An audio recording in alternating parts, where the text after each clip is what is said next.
Hello, everybody. Good afternoon. It has just gone 12:30 here, London time.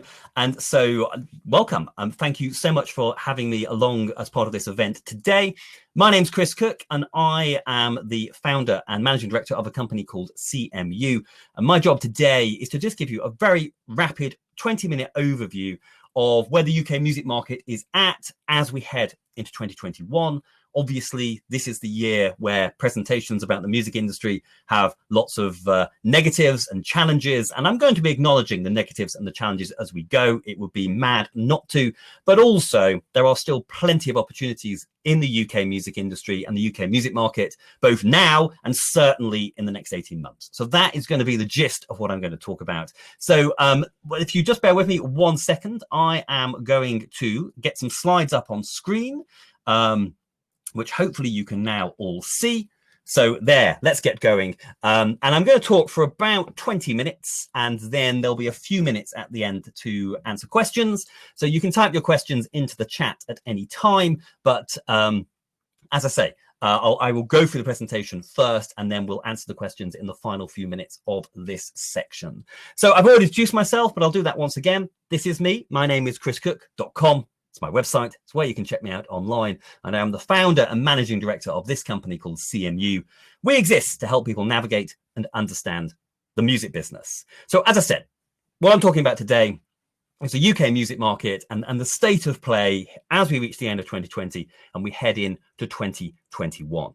And I'm going to split this short presentation up into 3 sections, because here at CMU, when we talk about the music business and artist businesses and the music industry, we tend to group everything into 3 different strands. So first of all, we make the common distinction between the live side of the industry and then the recordings, the rights, the content side of the industry.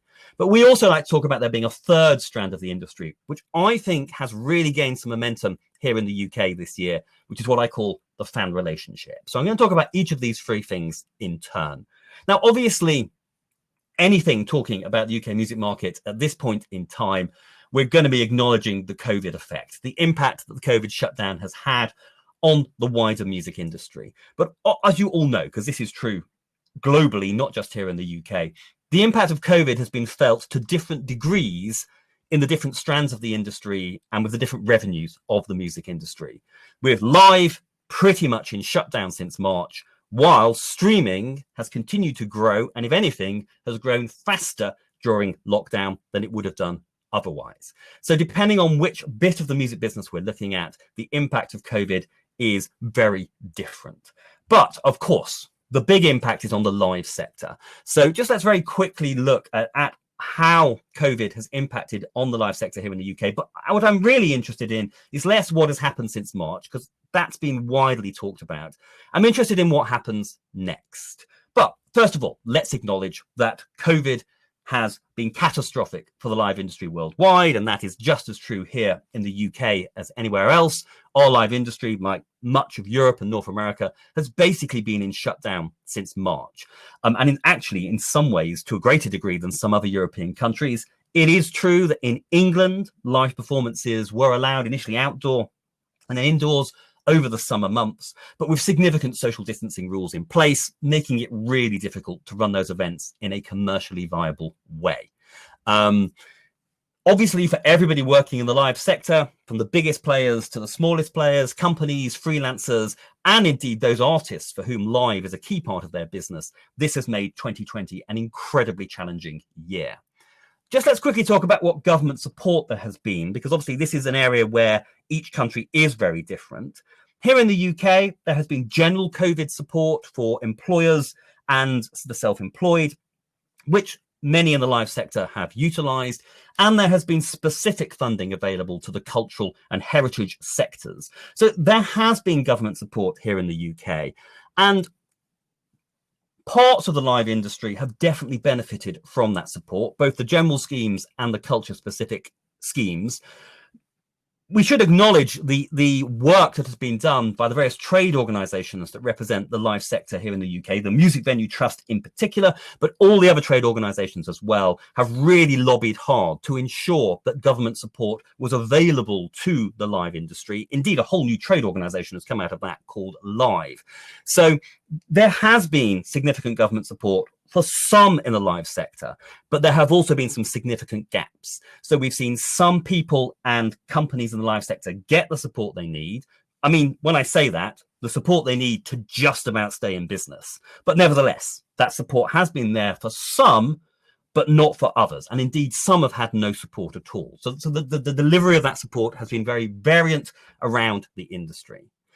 But as I say, what I'm really interested in here is, well, what about what's coming next? Where is the live sector in the UK heading as we go into 2021?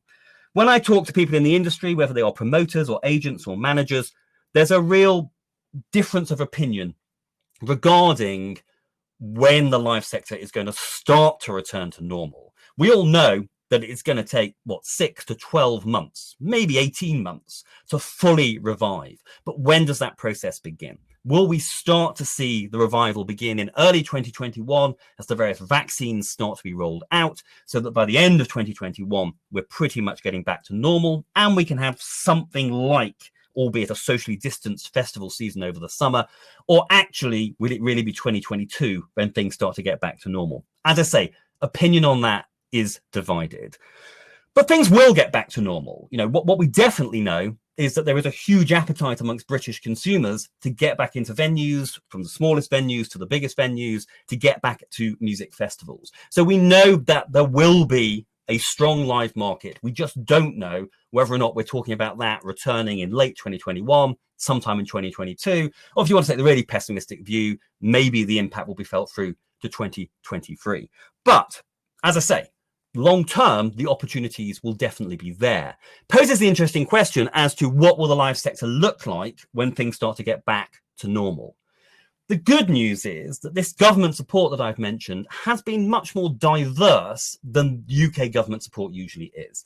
So venues and events and festivals that would not normally get government support through things like the Arts Council have been able to get support under the COVID schemes. So that is good. So hopefully we'll have a decent venue infrastructure and festival infrastructure at the other end of all of this.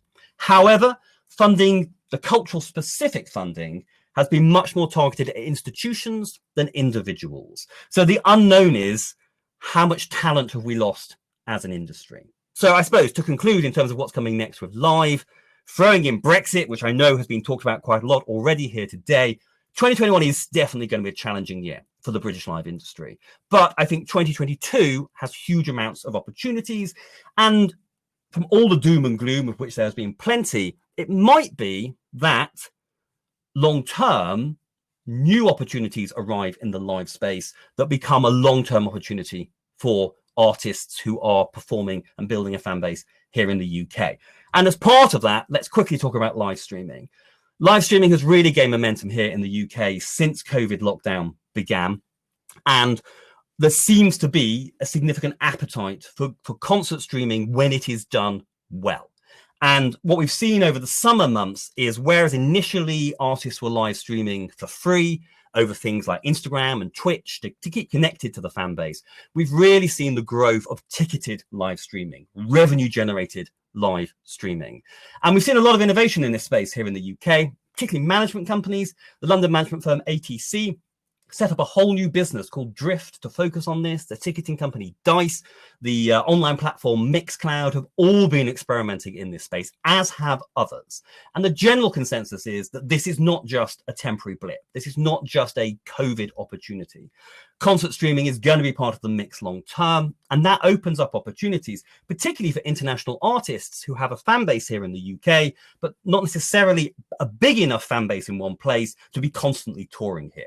Let's quickly acknowledge also the Brexit challenges possibly touring here. So, I think there are opportunities in the concert streaming space long term. This could be a complementary revenue stream to traditional gigging. As a very quick aside, There is currently a little bit of a land grab going on within the UK music industry as to which business partners should be involved in this, which rights are being exploited, and how the money should be shared out. It's interesting live streaming because it brings together the live side of the business and the content side of the business, which don't necessarily traditionally work very closely together.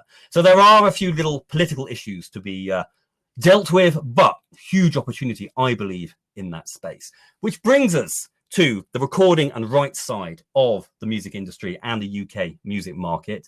As a very quick reminder, in 2019, the UK was the third biggest recorded music market in the world after the US and Japan. So in 2019, the retail value of the recorded market here was 1.4 billion. That includes the cut taken by retailers and digital platforms. The trade value, 1.1 billion. And the record industry, the recorded music market here in the UK has been in growth since 2015. Obviously, that's 2019. That is pre-COVID, but the music rights sector, and this is obviously as a global statement, has been much more immune to the impact of COVID than the live sector, which isn't to say that it hasn't been hit. It has. And I think on the songwriter publishing side in particular, we are going to see a bigger hit. So the money that comes through PRS and indeed, which then flows to other writers elsewhere in the world through their collecting societies from the UK is definitely going to take a hit. But subscription streaming here in the UK, like pretty much everywhere in the world, has not really been affected by COVID at all. And what's important is here in the UK, like in many other markets around Europe and North America and beyond, subscription streaming is the biggest revenue stream for the record industry. So therefore, the one revenue stream that hasn't been affected by COVID accounts for the majority of the income that the record industry makes. So if we go back to this slide and see this is the impact of COVID, and then we look at, okay, of all the money the record industry made in 2019, what percentage came from each of these areas of activity? And you'll see that digital there on the right-hand side, predominantly streaming, was the vast majority of the business. That said, physical product is still about a fifth of the market here in the UK. And physical has been impacted by COVID because the high street has been shut down at various points, although vinyl in particular continues to surge. So even in the physical space, there has been an upside. Meanwhile, on the digital side, we have continued to see growth in terms of subscriber numbers throughout the year. So the record industry is the side of the business here in the UK, like elsewhere, that has not been so negatively impacted by COVID. In terms of what services we're talking about with streaming, this will probably come as no surprise to you that in terms of revenue, it is the paid for premium streaming services that generate by far the most income for the UK record industry. And here in the UK, there are really three platforms that dominate that space: Spotify, Apple, and Amazon. Has to be said that compared to some other European markets, Spotify is the most dominant, but perhaps not to the extreme that it is, particularly in the Nordic markets and some other European markets. Apple, has always been a much bigger deal here than in some other parts of Europe. It's not as big as Spotify by any means, but nevertheless, a serious player. And Amazon is massive here in the UK and has really been pushing with its streaming services in the last 18 months. And this is anecdotal, this is not stats-based, but anecdotal input that I've had from the industry is that actually Amazon is potentially one of the winners of COVID when it comes to streaming, because more mainstream consumers confined to their homes have been signing up to subscription streaming for the first time. And it's more mainstream consumers that Amazon have been particularly targeting at. So they're not going for Spotify and Apple subscribers. They're going for people who've never paid to stream before, because obviously they already have those relationships through everything else that Amazon does. So here in the UK, Spotify, Apple, and Amazon are fueling the growth of the record industry. But like elsewhere, we should also acknowledge the increased importance of the content sharing platforms: YouTube, Facebook, Instagram, TikTok, and then slowly coming up behind Triller. Now, obviously, we've been making money from these platforms, particularly YouTube, since the late 2000s. But I think we're going to see in the next few years in the UK and elsewhere, these become an increasingly important part of the mix. There's some big opportunities here. And so the UK labels and artists and distributors are really looking at how can we get more out of these platforms, particularly the TikTok style platforms where music is a much bigger part of the proposition and where music is increasingly included in a library within the app. So when you talk to labels and artists and distributors and managers who are really trying to grow the digital side of their business here in the UK.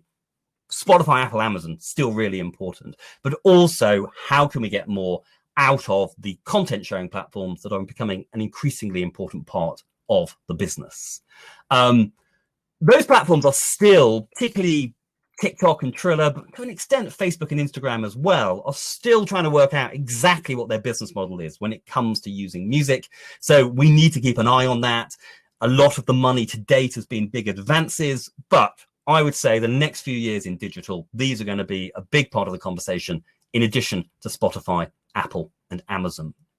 Very quickly, if we look at this from an artist perspective, here in the UK, just like in most of Europe and North America, etc., by convention, when artists do traditional deals with traditional record labels, under that deal, the label gets to keep the majority of the money subsequently generated by the artist's recordings. In contrast to publishing deals and the live space, where actually artists tend to get the majority of the money generated by the song rights and by ticket sales. So what has happened in 2020 is it turns out that the one revenue stream that has been immune to COVID, that has continued to grow during COVID, is the revenue stream where artists often get the smallest share.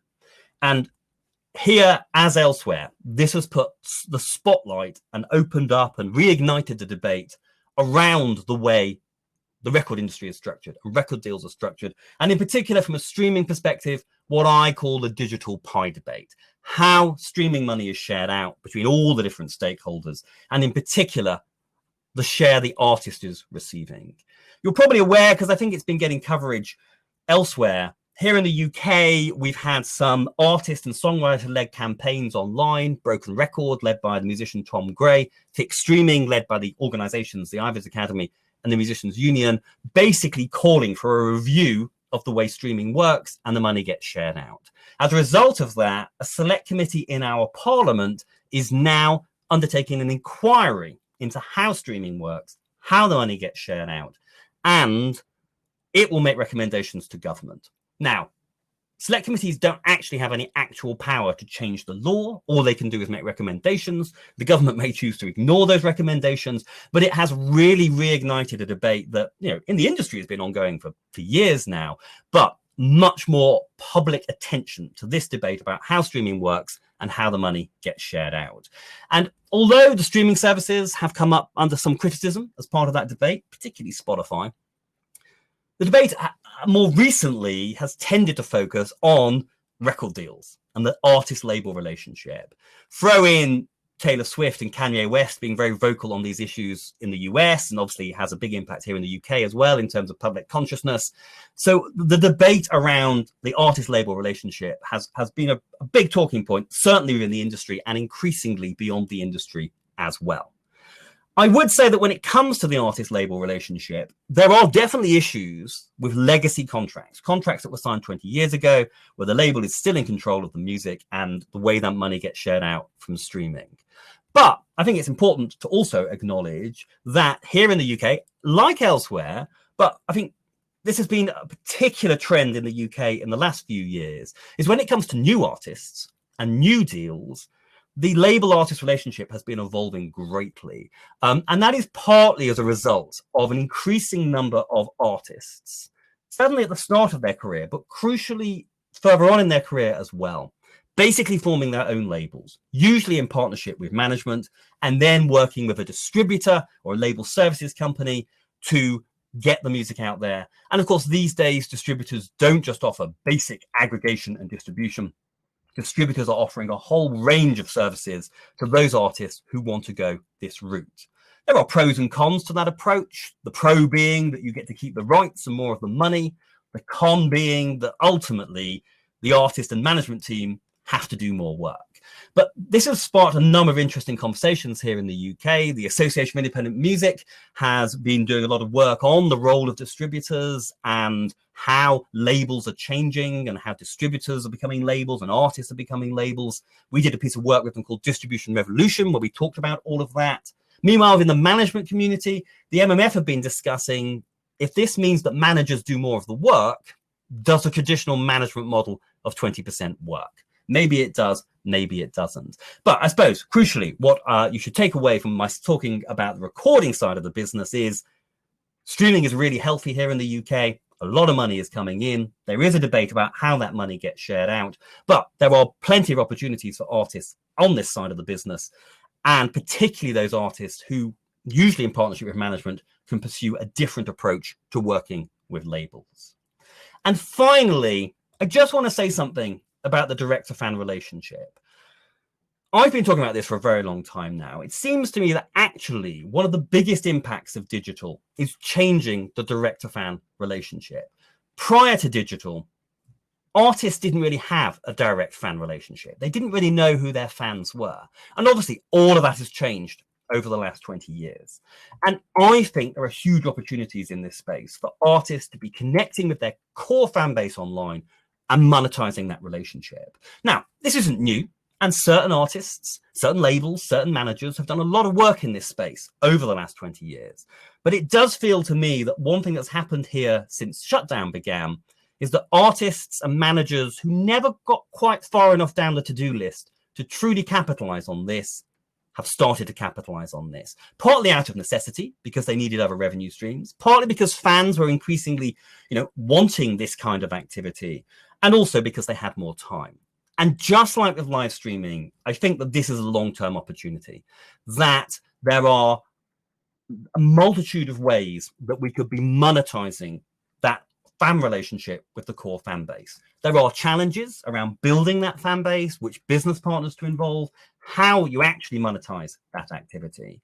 But the last thing I would say is that I actually think that this is an area where the music industry could actually learn from other kinds of online creators.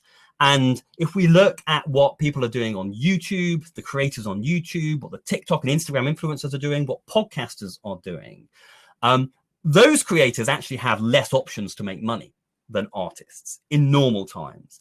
And seeing what they've been doing with platforms like Patreon and with services,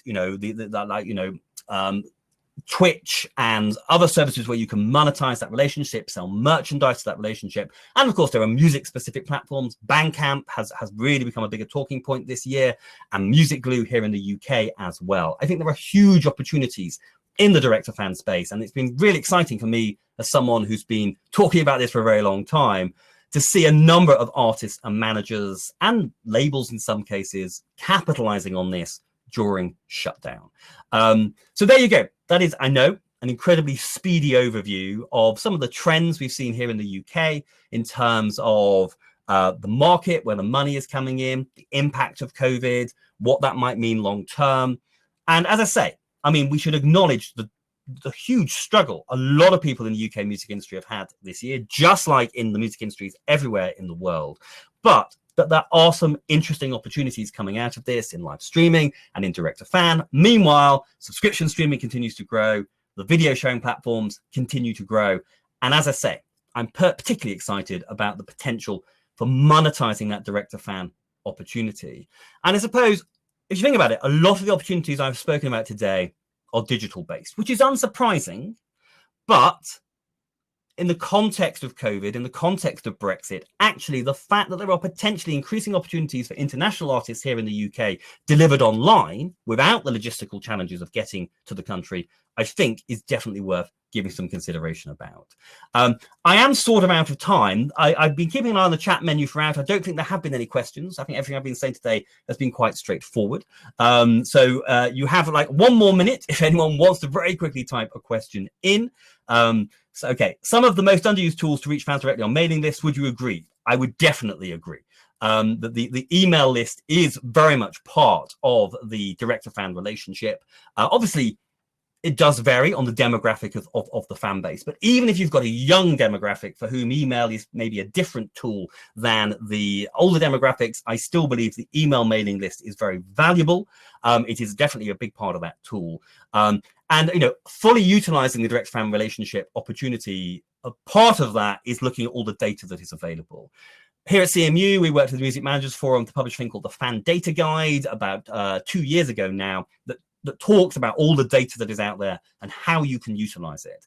And you can utilize it in an assortment of ways, but particularly in growing that direct-to-fan business. And emails and your email list through something like MailChimp brings in phenomenal data. So yes, I would definitely agree that part of capitalizing on that direct-to-fan relationship opportunity is about the mailing list.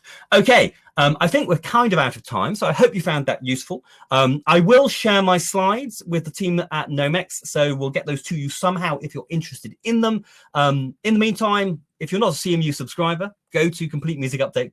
Hang on, get this bit right. CompleteMusicUpdate.com. You can sign up to our free daily email bulletin, or if you don't like reading, we have a podcast called Set List, and access all sorts of other resources on the website there. So yeah, check me out and check CMU out online. In the meantime, thanks so much to Nomex for asking me to be here today. I hope you found that useful, and I hope to see you all again very soon. So with that, I will press this button here, which I think will make me disappear. And I'll just say again, thanks for listening, and I hope to see you again soon. Goodbye, everybody.